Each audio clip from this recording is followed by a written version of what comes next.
বিসমিল্লাহির রহমানির রহিম। দর্শক, এখন ডিমগুলো উঠাবো, তাই ছোট্ট একটা ভিডিও করতেছি। 1 মিনিটের একটা ভিডিও করব। এখন মুরগিগুলা,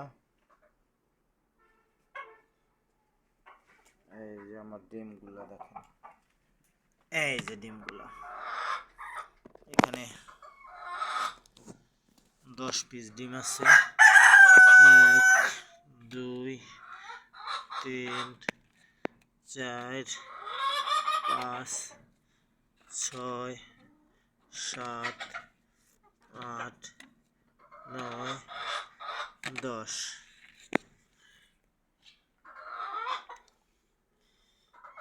পিস ডিম এখানে রাখলাম।